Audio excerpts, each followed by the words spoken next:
Добар ден, почитувани гледачи, во уште едно издание на нашиот универзум продолжуваме со нашата секогаш актуелна тема студентските денови и овој пат ќе евоцираме спомени од студентските денови на една од нашите најпознати ТВ презентерки, лице кое што со години наназад е на телевизиските екрани и верувам дека на сите вас многу добро позната. Татјана Стојановска, ти благодарам што си денеска со нас. Добар ден, Билена, благодарам за поканата и чест ми е да бидам дел од вашиот подкаст Универзум на Универзитетот Скопје и да зборуваме за тема со која што и јас ќе се вратам во тие студентски денови. Така, да се сетиме на некои убави времиња. Од овој аспект, кога сме повозрасни, да речам, сите со некоја носталгија, со некоја љубов се сеќаваме на тие денови. Секогаш си велиме, да можев да се вратам да бидам студент. Студираше на економскиот факултет, колку што нели се подготвив за ова интервју. Да, така. Зошто економскиот факултет во тоа време, како дојде тој избор? Јас завршив средно економско училиште во Борис Кидрич во Скопје и следствено на тоа бев економски смер. Дојде и изборот на факултетот. Веќе немаше ни дилема дали да одам на друг факултет, затоа што економијата ја учев и во средното училиште, ги засакав тие предмети и продолжив образованието да оди во таа насока, високото образование. Така што, така дојде тоа, немаше ни дилема, како што реков, дали да биде друг факултет, директно, беше целта да се запишам на тој факултет, да се освојат поените. Јас бев година кога имаше и матура, и приемни испити, тоа беше 1994 кога се запишува во учебната 94-95. И бев ослободена за среќа од матура затоа што бев скроз одличен ученик, беа скроз одличните ученици ослободени од полагање матура и можев така да се посветам на подготовката на двата приемни испита за на економски факултет, тоа беше математика и политичка економија. Нас кои што доаѓавме од средното економско ни беше малку полесно затоа што веќе учевме економија. И така да политичка економија веќе ја владеевме. Тие од гимназии што доаѓаја од другите училишта пак беа појаки математика, затоа што не беше само стопанска математика во приемниот испит, туку беше и интеграли, изводи, нешто што ние не сме учеле можеби во стопанска математика. Меѓутоа земав професор, се сеќавам во тоа време, ме подготви и успеав да усвојам па и 98 поени, значи скоро сите од 100-те.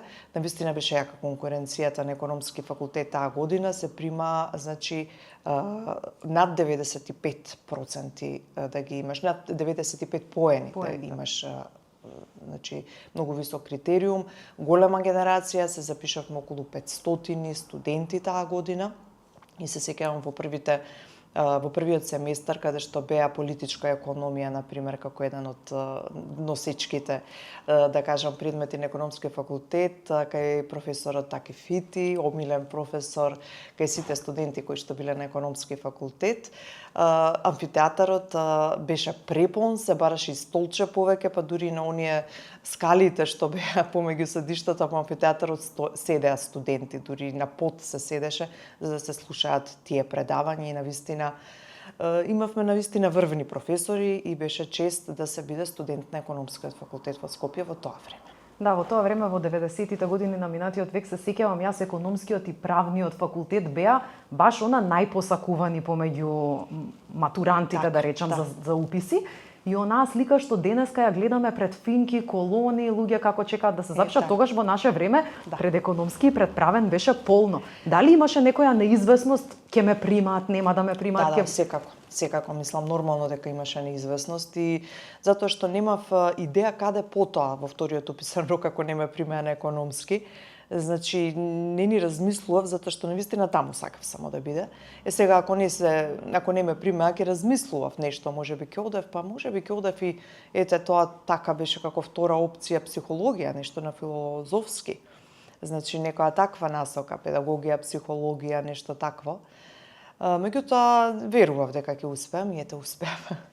Така, од денешна перспектива, сега веќе работиш нешто што нема врска со економијата, дали повторно би го направила истиот избор да се вратиш во тоа време или можеби поинаку би размислила сега кога знаеш еве патот кај те донес?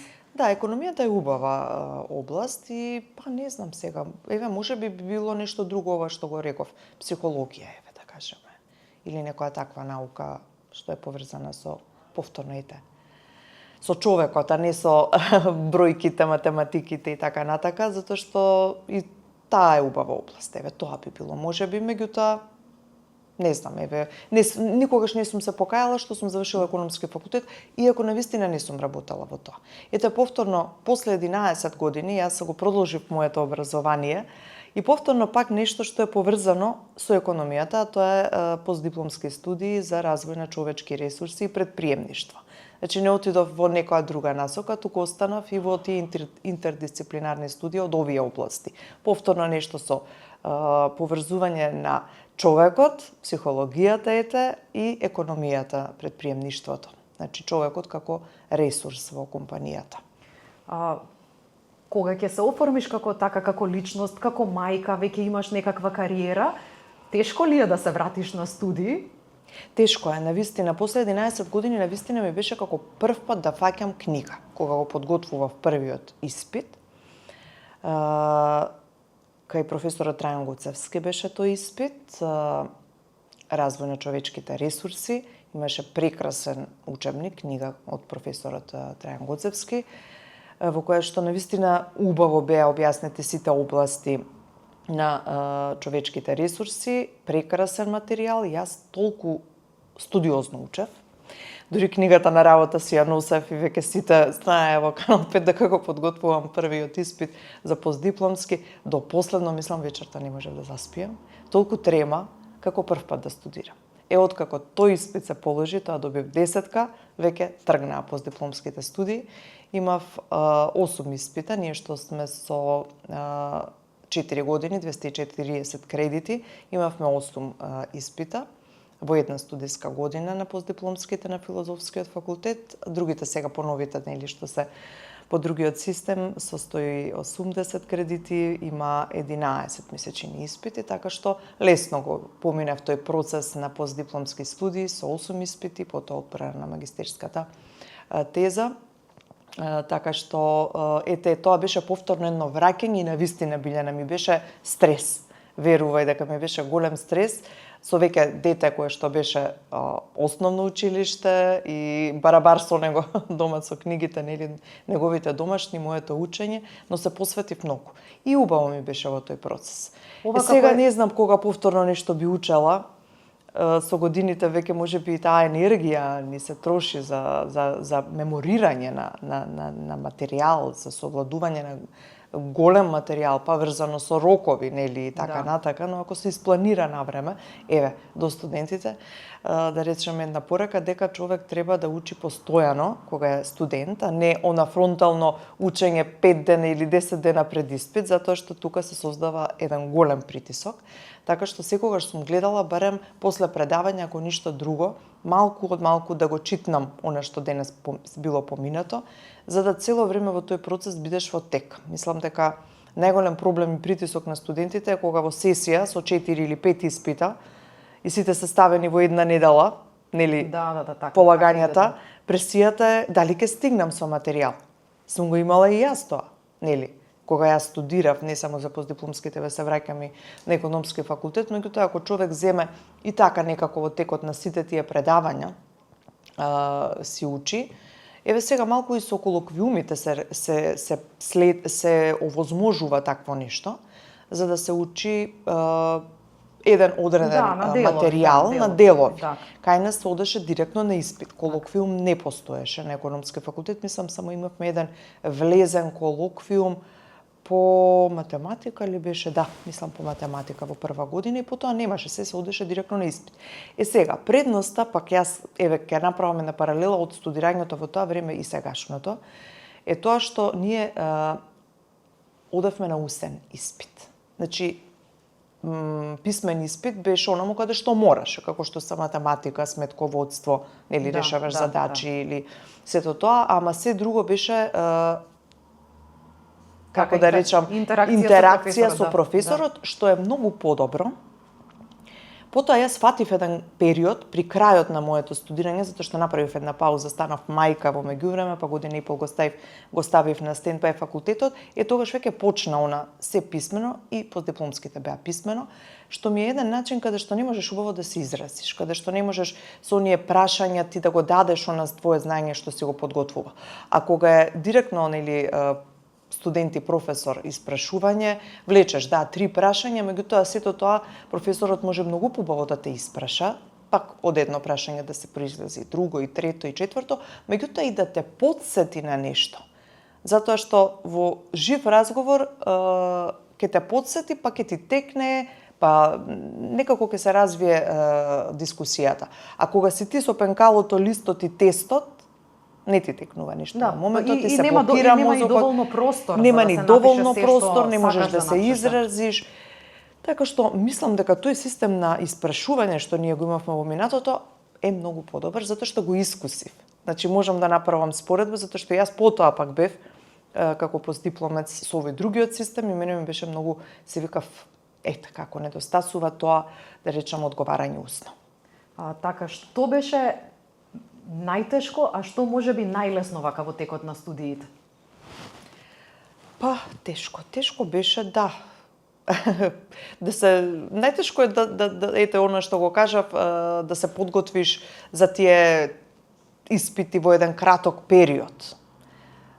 Да се бориш со времето, да го некогаш и ноќе да учиш. Јас практикував дење да учам, меѓутоа некогаш мораше да се остане и ноќе, да се доповтори. И најтешко беше што никогаш се сметаш дека не си подготвен. Одиш на испит и викаш ништо не знам. Тоа е најтешкото чувство, а знаеш. Меѓутоа, она чувство дека, нели, и најтешко беше кога одиш, немаше тогаш електронско известување за резултатите од испитот, туку мораше да одиш на табла, нели, на список, на табла, на оние огласни табли по кај студентски прашања на факултет и да се најдеш во списокот. Мислам дека тоа ми беше најтешко. Одам по патеката, влегувам во економски, срцето ти чука, доаѓаш и дури вака ти се мати во тој списокот да си го видиш името и кога ќе си го видиш, дека си положила олеснување. А најдобро, па дружбата. Секогаш ги памтиме тие дружби со нашите колеги. Јас голем дел од луѓето што бевме во средно економско, се запишавме на економски факултет и некако така бевме една група на луѓе од Борис Кидрич кои што се државме, но нормално се прими во тоа друштво и други луѓе, нели, кои што ни беа генерација, така што тие контакти остануваат и понатака во животот, така да дружбата во студентските денови е убавата страна на сето тоа, нормално истекнувањето на знаењето, растењето, пофалбите од професорите и сето тоа што го добиваме е позитивно. Така, после постдипломските студии, немаше ли, не знам како да кажам, желба, волја некако да продолжиш во друга насока во човечки ресурси? Остана во презентерството, во медиумите, тоа што ти беше прва љубов, да речам, во работата. Да, па можеби чувствувам и денес чувствувам потреба, значи 2013, значи пред 12 години беше тоа, и си реков ке се случи еден ден. Среќа што имам можност да ја применувам, да кажеме, сето тоа, меѓутоа од еден друг аспект, не да работам во сектор за човечки ресурси, туку да предавам преку мојот сопруг кој што нели е сопственик на D2M Consulting и се прават обуки во компании, во фирми на различни теми, меѓу кои некогаш и тој ме вклучува во темите што се поврзани со човечки ресурси, како што се нели компаниски вредности, припадност на компанијата, па нешто и од мојава работа, комуникацијски вештини, па и ивент менеджмент за компанијата, какви се придобивките од организирање настани, грижата за вработените. И сето тоа, на некој начин го работам низ годиниве, не толку активно, тоа е повремено работење, но на некој начин го имам контактот со таа професија, со човечките ресурси, која што е навистина многу убава област. Јас се заљубив, се влюбив во таа област, затоа што јас на економски факултет не учев таков предмет, немаше таков предмет во тие години. Некако и тој сегмент или таа област од економијата, ќе речам, не беше толку актуелна. Во старите предпријатија постоеше само кадрово одделение каде што вработените во тоа кадрово беа задолжени само за пријавување и одјавување на вработените, нели во координација со сметководство, нели околу нешто исплати, плати и така натака, но сега како што е, да речем, секторите на човечки ресурси се навистина развиени до тоа ниво. Еве и некои компании кај нас веќе на големо имаат развиени такви сектори, каде што се посветува внимание и за обуки, и за грижа за вработените, и за развој и раст на вработените во компаниите. Значи една многу важна гранка. Затоа што во една компанија од иста индустрија, веќе речеме, машините се исти. Ресурсите, суровините се исти, ако станува збор за производство или за трговија, што и да. А она што ги прави различни компаниите една од друга се луѓето. Така. Значи единствено луѓето и нивните перформанси и вложувањето во нив ќе дадат успех на една компанија и ќе се направи диференцирање на една компанија од друга, поуспешна или помалку успешна, ќе направат луѓето. Луѓето од менеджмент, луѓето од вработените и така натака.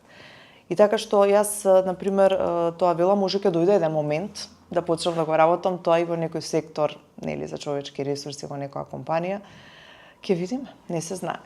Во секој случај како алтернатива стои, со оглед на тоа, дека последниве години за нас луѓето што работиме во медиумите пред камера, па ни велат вештачката интелигенција дека ќе не замени. Да. Не знаеме, да. Може да се може да се случи за да се префрлиш на друга работна позиција. Па да, тоа беше идејата Билјана на моите постдипломски, навистина за да има човек нешто со кое што утре, како одат времињата, да ја смени професијата, значи да биде полесно тоа променување на професија. Мислам, секаде во светот доквалификации, промена, преквалификации се актуелни.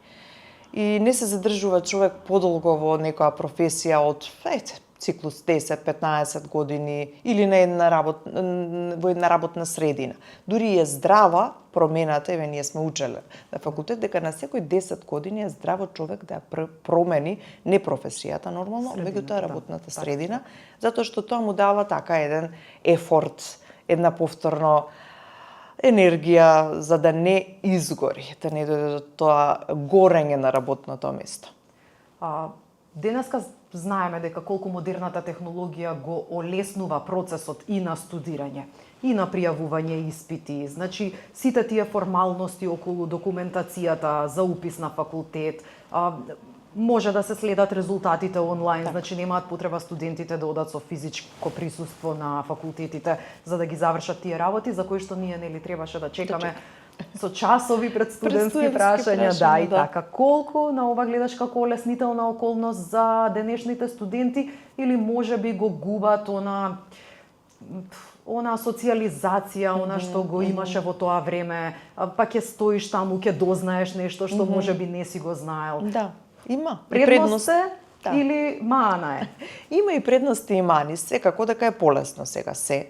Достапност и до литература, и до проширување на знаење. Ние мораше во библиотека да одиме да земеме и книги, основните учебници, да ги набавиме, да ги купиме.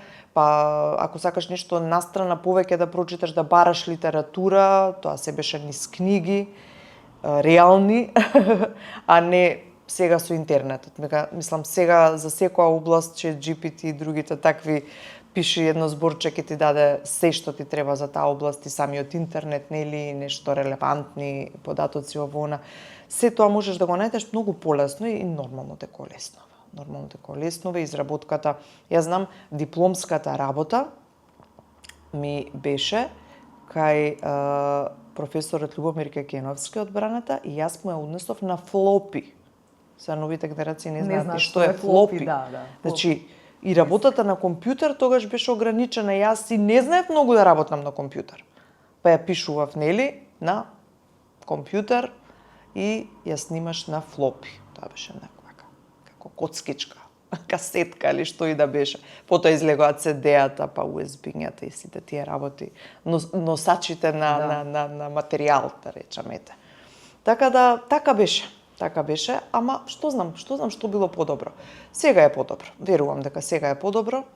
Добро, секој контактот се губи, да. тоа е проблем што контактот се губи кога се оди на предавања, кога се запознава професорот, е многу поубаво за студентот да добие па и знаење как да речам и за материјалот, меѓутоа ете и како со професорот, друго е контактот. Еве и она што ќе се вратам што го реков, кога полагаш испит устно е многу подобро за мене отколку писмено. Добро, среќа па после имаше една генерација или две со ковидот што стварно беа ограничени од аспект на одење на предавања, среќа се врати светот во нормала, па и тие можеби последните година-две има можност да видат какво е чувството да се запознае професорот и лично и да воспоставиш контакт и целата таа интеракција и знаењето што ќе ти го пренесе лично не е исто со знаењето преку компјутер. Нешто, тука си, значи ќе те види професорот, ако ништо друго ќе те знае утре кога ќе полагаш и така натака. Мислам, убав е тој контакт да се има секогаш студент-професор. Па и со самите студенти. Ние сме си разменувале материјали, дај ми тетрадката што пишуваше од предавање, што фаќаше белешки, да ја копирам, ќе ти ја вратам. И сме учели и од тие белешки, еве јас пак ќе го споменам професорот Таке Фити, така убаво предаваше, што мислам дека покрај учебникот, нели, на неговиот предмет, јас го подготвив 80% политичка економија во прва година од она што фаќав белешки на предавањата. Значи, таа една убава тетрадка ми исчезна, не знам каде ми е. Низ текот на времето ми ја бараа сите и сите си ги баравме тие и учевме од тоа. Значи, тоа беа темелите, тоа беше толку убаво предавање, кај него предавања, што доволно беше и од тоа да се научи. Затоа велам. И оние скрипти, подвлекувани со фломастери во разни бои. Па ете и некои комбинации на прашања кои што циркулираат, еве тоа го видов во постдипломските студии. Значи прашања што се паѓале на испити од претходни генерации, циркулира, па и тоа помага. Не се истите, ама ќе ти помогне. Ете, да ги научиш работите што се бара по тоа. Колку беше различен процесот, да речам, на студирање во 94-95 и после 11 години? Па да, беше различен, еве тоа велам. Значи, повторно, сега веќе имавме Facebook група, Viber група, значи сега комуникацијата се пренесува пак на други начини, а не она лично кога чекавме пред студентски прашања, што го спомена и ќе си разменувавме. Не можевме ни да се најдеме преку телефон. Немавме ни мобилни, сега веќе е многу полесно. Во Viber групи, во Facebook групи, нели, па и материјали се прикачуваат, документи се прикачуваат. Ние имавме Facebook група формирана од раководителот на интердисциплинарните студии што ни беше, која што таму за се не известуваше. Значи, прикачуваше и материјали за кога ќе биде испитот, и резултати, се одеше така. Значи, и ние се вмрежувавме, значи веќе знаевме кои сме, па си менувавме материјали. Значи, помага, многу помагаат тие. И многу голема олеснителна социјални мрежи, ете тие комуникации, многу олеснува, навистина. Така да би рекла, ова време е подобро во секој случај. И ајде сега, бидејќи овој наш подкаст го гледаат повеќето млади, потенцијални идни студенти, еден совет, една препорака како правилно да го одберат факултетот кој што нели понатаму ќе ги однесе кон работното место што ќе го работат со љубов. Да, навистина е тешко. Еве јас, например, учев едно, работам друго, меѓутоа повторно си стои таа основа и човек ја има таа сатисфакција да си го слушаат срцето. Ама, нормално, некогаш треба да видат и што е утре во иднина ќе им биде професија и дали таа професија ќе им носи екзистенција на некој начин. Значи, зборувавме за тоа дека ако некогаш општествените науки, најмногу имало ред пред економски, правен, факултети, општествените науки, сега веќе некако се врти времето кон техничките науки. Иако и тогаш беа многу јаки електрофакултет, машински факултет, сите беа тие технолошки факултет, рудерско-металуршки факултет како еден од најтешките, беа исто со доста студенти. Меѓутоа, некако сега, за жал, општествениве науки некако се помалку има барање од студентите, повеќе се оди на техничките. Тоа може би затоа што такво и времето. Се сменија времињата. Се бараат тие професии, програмери, луѓе од IT, од тој сектор. па и тука и поголеми примања и подобра екзистенција. Меѓутоа, сепак за секоја професија, јас велам, ако ја сака човек, ќе си најде потоа начин да екзистираете и во таа професија, значи да си го слушаат срцето и да си ги согледаат своите перформанси, зашто ги бидува. Сега тоа никогаш не може точно да се определи зашто некого го бидува на самиот старт, подоцна во животот ќе види. Дознае дали е така или не. Дали го привлекува нешто да работи или со комуникација или повеќе позадински работи, нешто на компјутер и така натака, подготовка на некои работи за да не си истурен. Меѓутоа, никогаш не е доцна да се преквалификуваат. Така, твојот случај е пример дека и да не се плашат некои да речеме генерации кои што можеби ги поминале 30-тите, завршиле нешто што тогаш мислеле дека ќе го работат, па сега можеби се плашат да се вратат на факултет, никогаш не е доцна, поготово сега кога се е олеснето. Да, сега имате и многу курсеви, да кажам, од неформалното образование со кои што можете да се дополните. Така што сега и факултетот дава една насока, меѓутоа потоа со тоа неформално образование можете да се остручите и за нешто што е блиску, па нешто и што компарирано она што сте го учеле, ама е по специјалност дава. Така и на крај секогаш моите гости ги прашувам едно прашање за нивната професија, долги години во медиумите. Медиумите некогаш и денес колку се сменети и дали со истата љубов, со истата жар, како пред, да речеме, 20 години, повторно оди на работа Татјана Стојановска секое утро? Да, јас веќе сум од 93-та, тоа се 32 години во медиумите. Почнав со утринска, потоа со вести, вака, значи некој имало одредени флуктуации, да кажам, меѓутоа генерално голем дел од тие 32 години се вести, презентирање на вести. Па, промени големи нема во однос на тоа како се презентира или како се работи мојата професија, меѓутоа нормално мораме да ги следиме и тековите нови во нашата професија. Ако некогаш беше она вака малку, да кажам, не можам сега некој збор да најдам, ама така поофицијално, сега веќе е малку и со гестикулација, и со движење, и сето тоа посугестивно да се делува.